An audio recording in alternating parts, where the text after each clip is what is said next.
remember me? Kali ini kita akan mengulas secara mendalam sebuah film luar biasa yang berjudul Django Unchained. Sebuah kisah yang tidak hanya berbicara tentang kekejaman masa lalu, tetapi juga tentang taktik, harga diri, dan cinta yang diperjuangkan lewat ujung laras senapan. Yes, I'm sure that's Ellis Brittle.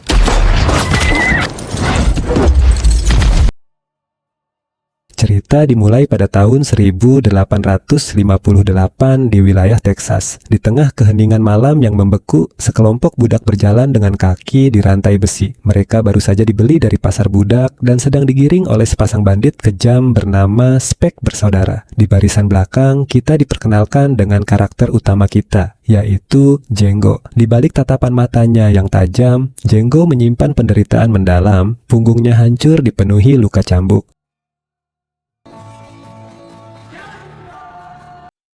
Saat situasi semakin sunyi, tiba-tiba dari arah kegelapan muncul sebuah kereta kuda yang sangat aneh. Di atas atap kereta tersebut terpasang sebuah pajangan gigi raksasa yang bergoyang-goyang. Pemilik kereta ini adalah seorang pria paruh baya berpenampilan rapi yang memiliki aksen Jerman yang sangat kental. Pria itu memperkenalkan diri sebagai Dr. King, seorang dokter gigi keliling. I'm Dr. King Schultz, this is my horse Fritz. Namun, di balik senyum ramah dan tutur katanya yang sangat sopan, pria ini menyimpan sebuah pekerjaan rahasia yang sangat mematikan. Dr. King menghentikan keretanya tepat di depan dua bandit tersebut. Dengan bahasa yang sangat sopan, ia bertanya, apakah ada di antara budak-budak ini yang mengenali wajah tiga orang mandor kejam bernama Brittle bersaudara? Mendengar pertanyaan itu, Django yang berada di barisan belakang langsung angkat bicara dan memastikan bahwa ia mengenali Brittle bersaudara dengan sangat baik, bahkan menyebutkan nama-nama mereka. The Karuka plantation. Ellis. Big John. Roger. Sometimes they call him. Mendengar seorang budak berani berbicara tanpa izin, si bandit langsung naik pitam. Ia membentak Django agar diam, lalu memutar kudanya dan menodongkan senapan laras panjangnya tepat ke arah Dr. King. Dengan nada mengancam, si bandit menyuruh Dr. King untuk segera pergi dari tempat itu jika tidak ingin mati. Namun, Dr. King bukanlah orang yang suka diancam. Dalam hitungan detik, dengan gerakan tangan yang sangat cepat, ia menarik pistol tersembunyi dari balik jubahnya dan menembak kepala bandit itu hingga tewas di tempat.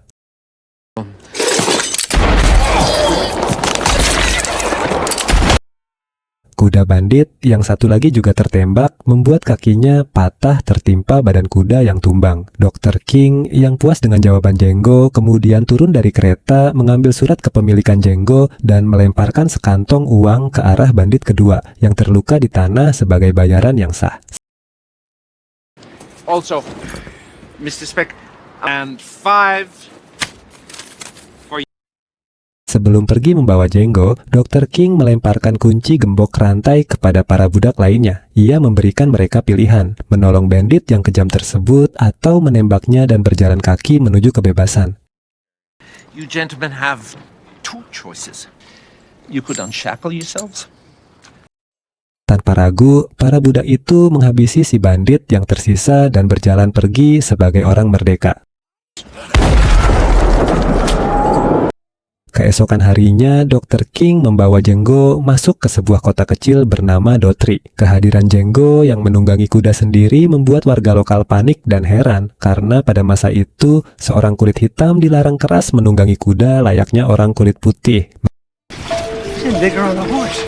They ain't never seen no nigga on no horse before. Mereka berdua kemudian masuk ke dalam sebuah bar. Pemilik bar yang ketakutan langsung lari keluar untuk memanggil bantuan hukum. Di dalam bar yang kosong itulah, Dr. King menuangkan 2 gelas bir dingin dan mulai menjelaskan pekerjaan aslinya. Ia berkata, Django, saya sebenarnya bukan lagi seorang dokter gigi. Saya adalah seorang pemburu hadiah yang bekerja secara resmi untuk pemerintah. Tugas saya adalah mencari penjahat yang dihargai mahal, membunuh mereka, dan membawa mayatnya ke pengadilan untuk ditukar dengan uang tunai. At which point the authorities pay me the bounty.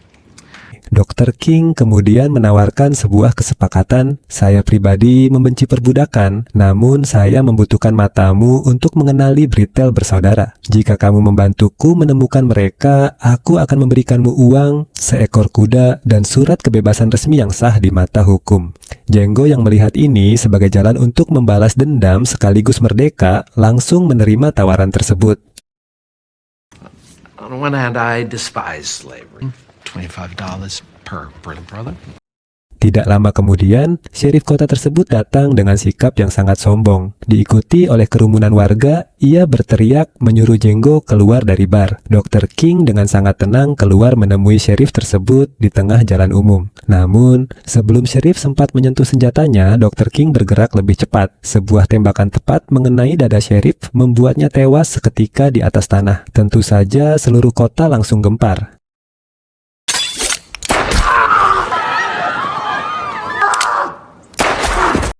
Dalam beberapa menit, pasukan bersenjata dalam jumlah besar yang dipimpin oleh marsekal wilayah segera datang dan mengepung bar tersebut dengan senapan terkokang.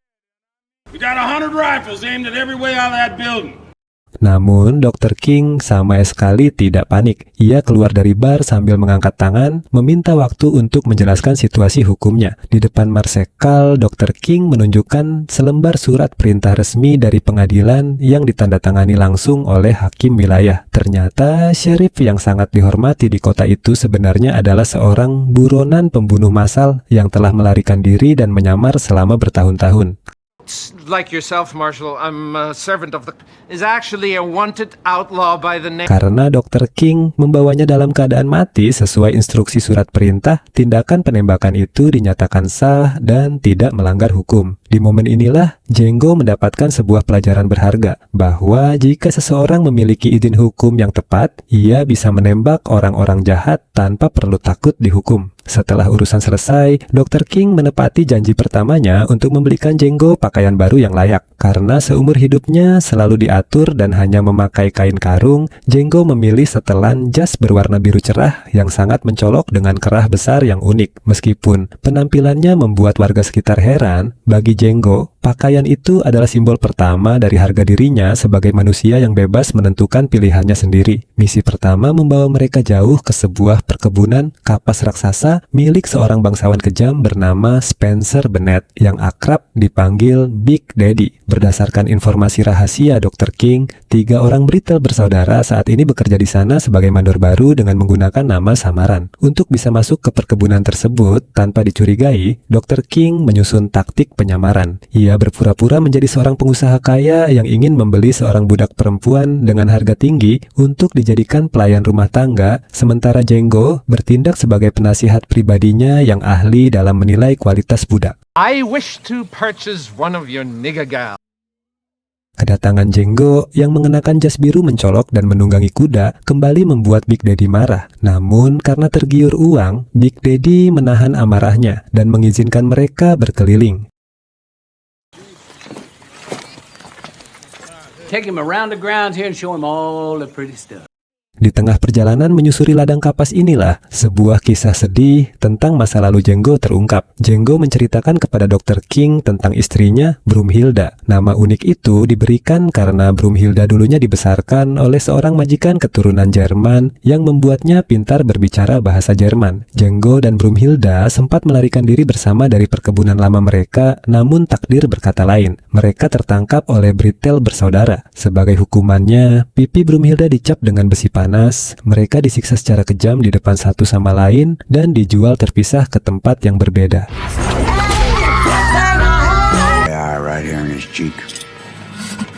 Django bersumpah tidak akan pernah berhenti mencari istrinya. Mendengar cerita sedih tersebut, Dr. King yang merupakan orang asli Jerman merasa tersentuh. Saat sedang berjalan di area perkebunan, mata Django tiba-tiba melihat sebuah pemandangan di bawah pohon besar. Di sana, salah satu dari Brittle bersaudara sedang mengikat seorang budak perempuan ke pohon dan bersiap mencambuknya, hanya karena menjatuhkan sekeranjang kapas.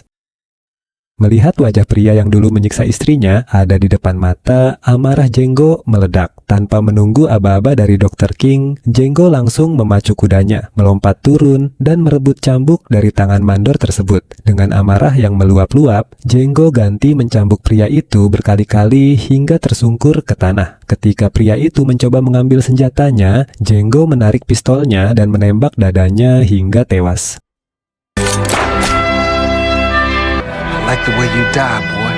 Melihat suara tembakan, dua saudara Brittel lainnya mencoba melarikan diri melintasi ladang kapas menggunakan kuda. Namun, Dr. King yang sudah bersiap dengan senapan laras panjangnya menembak salah satu dari mereka dari jarak jauh. Sementara itu, Django mengejar saudara yang terakhir dan menembaknya tepat di tengah ladang. Yes, I'm sure that's Ellis Brittle. Big Daddy yang melihat mandornya dihabisi langsung mengumpulkan pasukannya untuk menyerang. Namun Dr. King dengan tenang menunjukkan surat perintah resmi mereka. Mereka meninggalkan perkebunan dengan sukses, membuat Big Daddy menyimpan dendam kesumat. Signed by Circuit Court Judge Henry Allen Lauder. May I have that back, please? Satisfied? Malam harinya, dendam itu berbuntut panjang. Big Daddy mengumpulkan kelompok milisi bertopeng yang berjumlah puluhan orang untuk melakukan serangan mendadak ke tempat Dr. King dan Django menginap di tengah hutan. These jokers. We're gonna whoop that nigga love. Namun, mereka tidak menyadari bahwa mereka sedang berjalan masuk ke dalam perangkap mematikan. Dr. King yang cerdik sudah menebak serangan ini. Ia sengaja meninggalkan kereta kudanya yang unik di tengah area terbuka sebagai umpan, sementara ia dan Django sudah bersembunyi dengan aman di atas bukit batu sambil memegang senapan. Begitu kelompok bertopeng itu mengepung kereta kuda, Dr. King membidik tumpukan dinamit yang sudah ia sembunyikan di dalam kereta. Satu tembakan peluru Dr. King memicu ledakan raksasa yang sangat dahsyat. Seketika, malam yang gelap berubah menjadi lautan api yang menghancurkan barisan berkuda tersebut.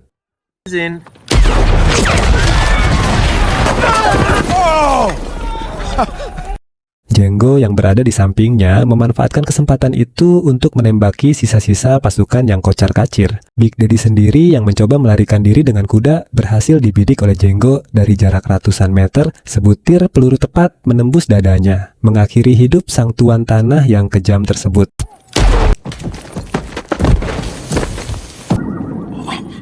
The kids in there.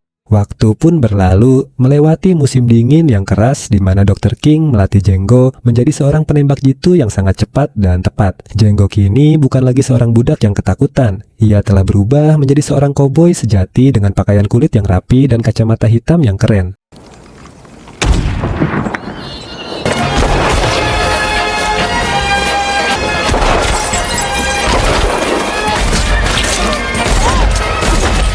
Melalui informasi rahasia, Dr. King akhirnya berhasil menemukan keberadaan Broomhilda. Istri Django ternyata telah dibeli oleh seorang pengusaha perkebunan terkaya dan paling kejam di wilayah Mississippi, bernama Kelvin Candy. Kelvin Candy adalah pemilik Candyland, sebuah perkebunan raksasa seluas ribuan hektar yang terkenal seperti neraka jahanam bagi budak kulit hitam. Kelvin Candy juga dikenal memiliki kesukaan yang sangat kejam, yaitu mengadu para budak laki-lakinya dalam sebuah pertarungan brutal sampai mati tanpa senjata yang dikenal sebagai pertarungan Mandingo. Dr. King menyadari bahwa mereka tidak bisa datang ke Candyland dan menawarkan uang kecil untuk membeli Broomhilda, karena Kelvin Candy adalah pria sombong yang hanya mau berbicara jika menyangkut bisnis bernilai sangat besar. Jika mereka datang hanya demi seorang budak wanita, Kelvin Candy pasti akan curiga dan menolak. Oleh karena itu, Dr. King menyusun rencana penyusupan tingkat tinggi. Mereka melakukan perjalanan untuk menemui Kelvin Candy di sebuah kelab malam eksklusif. Di kelab malam tersebut, Dr. King menyamar sebagai seorang pembeli kaya yang sangat tertarik untuk masuk ke dalam bisnis pertarungan Mandingo. Ia menyatakan berniat membeli salah satu petarung terbaik milik Kelvin Candy dengan tawaran harga yang tidak masuk akal, yaitu $12.000 tunai. Di sisi lain, Django mengambil peran yang sangat berbahaya. Ia menyamar sebagai seorang pakar penilai kualitas otot dan mental petarung Mandingo. Then play him out. Yes, this is Django Freeman. Peran ini menuntut Django untuk bersikap dingin, kejam, dan tidak peduli pada penderitaan sesama kulit hitam di depan Kelvin Candy agar penyamaran mereka terlihat sempurna. Strategi ini berhasil sepenuhnya. Kelvin Candy yang melihat peluang keuntungan besar langsung memakan umpan tersebut. Ia dengan sangat ramah mengundang Dr. King dan Django untuk datang langsung ke istananya di Candyland demi melihat petarungnya yang lain dan menandatangani kontrak resmi. This seems like a good bit of fun. Dr. Schultz. What's your name? Django. Can you spell? D-J-A. The D is silent. Perjalanan menuju Candyland memperlihatkan pemandangan yang mengerikan bagi Django. Di sepanjang jalan, ia melihat bagaimana para budak disiksa di bawah terik matahari. Bahkan, mereka sempat melihat kejadian mengerikan di mana seorang petarung Mandingo yang mencoba melarikan diri dihukum mati dengan cara diumpankan ke kawanan anjing pemburu yang kelaparan atas perintah langsung dari Kelvin Candy. Django harus menahan emosinya dengan sangat kuat agar penyamaran mereka tidak terbongkar di titik kritis ini. Sesampainya di Istana Megah Candyland, mereka disambut oleh sosok yang nantinya menjadi musuh paling berbahaya, yaitu Stephen. Stephen adalah kepala pelayan tua di rumah tersebut. Meskipun ia sendiri adalah seorang kulit hitam, kesetiaannya kepada Kelvin Candy melebihi apapun. Ia telah bekerja selama puluhan tahun dan memiliki pengaruh yang sangat kuat atas Kelvin Candy. Sejak detik pertama melihat Django turun dari kuda dan berjalan masuk melalui pintu depan rumah utama, Stephen langsung menaruh kebencian yang mendalam. Bagi Stephen, seorang kulit hitam yang bertingkah setara dengan orang kulit putih adalah sebuah penghinaan besar. Calvin, just who the hell is this nigga you... Steven. Let's keep it funny. Even this here is Django. You two ought to hate each other.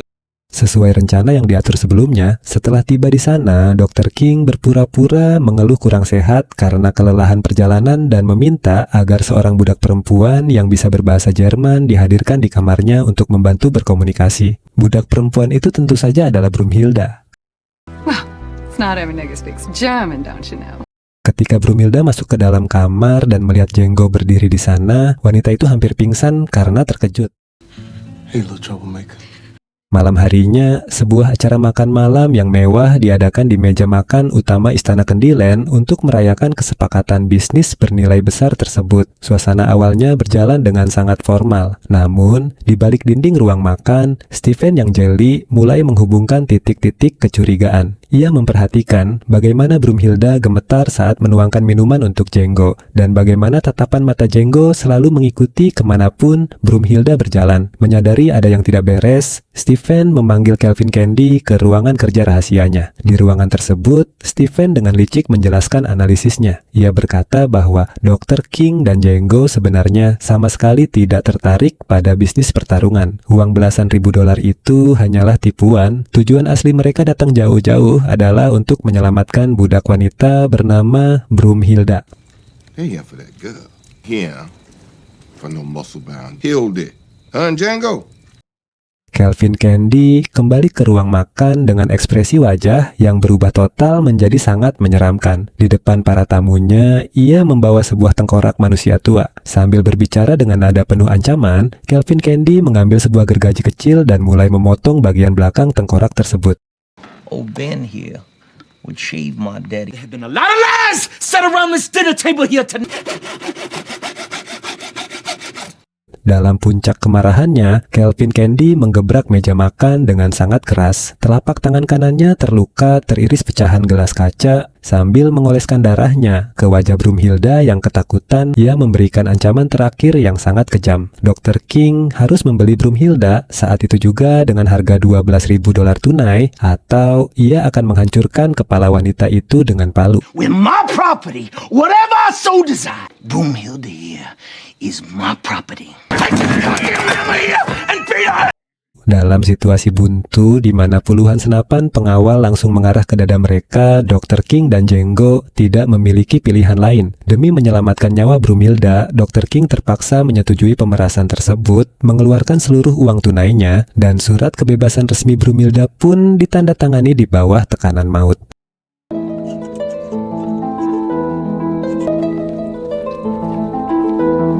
Setelah Setelah transaksi berdarah selesai, surat kebebasan Brumhilda sudah berada di tangan Dr. King. Namun, Kelvin Candy yang sombong belum puas. Ia menghentikan langkah mereka dan memaksa Dr. King untuk berbalik demi menjabat tangannya sebagai simbol pengakuan kekalahan. Dr. King yang sudah tidak tahan melihat kebiadaban di tempat ini akhirnya berbalik. Ia berkata, "Saya tidak bisa menahan diri lagi." Dalam sekejap, Dr. King memicu pistol rahasia di lengan jasnya dan menembak tepat di jantung Kelvin Candy hingga tewas seketika. Once a business deal is concluded that the two parties... I'm sorry. I couldn't resist. Namun, sedetik kemudian, pengawal pribadi Candy langsung membalas menembak dada Dr. King. Sang dokter pun gugur di tempat sebagai pahlawan kebebasan. Melihat sahabatnya tewas, amarah Django meledak. Ia merebut pistol Candy, menghabisi si pengawal, dan mengambil senapan laras panjang untuk memulai baku tembak massal paling brutal di koridor rumah tersebut. Django bergerak layaknya malaikat maut, menghabisi puluhan pengawal sendirian hingga koridor dipenuhi asap mesiu dan banjir darah.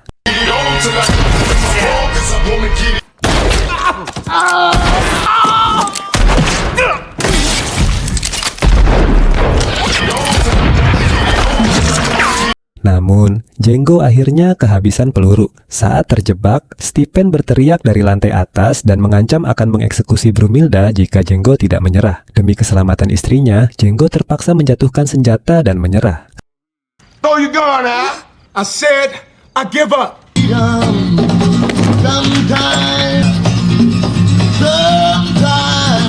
Keesokan harinya, Django disiksa dengan cara digantung terbalik di dalam kandang kuda. Anak buah Candy sudah bersiap menyiksanya lebih kejam. Namun Stephen datang menghentikannya. Oh, and she changed her mind about snipping Django. Stephen menjelaskan bahwa mati di tempat ini terlalu mudah. Ia memilih menjual Django ke sebuah perusahaan tambang batu bara kejam bernama Lequin Dicky agar Django dipaksa kerja rodi sampai mati di dalam lubang tambang yang gelap. The niggas we sell to LeQuint Dicky. Saat diangkut menggunakan kereta kuda oleh 3 penjaga kulit putih, Django menggunakan kecerdasannya untuk membalikkan keadaan. Ia membohongi para penjaga yang serakah itu dengan mengaku sebagai pemburu hadiah resmi. Django menunjukkan selembar kertas buronan lama dan meyakinkan mereka bahwa ada kelompok bandit bernilai ribuan dolar yang sedang bersembunyi di Candyland. Would you like to make $11,000? Shit like... I'm a bounty hunter. There's a $7,000 wanted dead or alive. Tergiur oleh tumpukan uang, para penjaga yang bodoh itu melepaskan rantai Django dan memberikannya sebuah pistol. I've just had the sarge fixed. Freedom will give you that pack horse. Itu adalah kesalahan terbesar mereka. Begitu memegang senjata dengan kecepatan luar biasa, Django langsung menembak mati ketiga penjaga tersebut tanpa ampun. Lalu memacu kudanya kembali ke Candyland untuk melakukan balas dendam terakhir.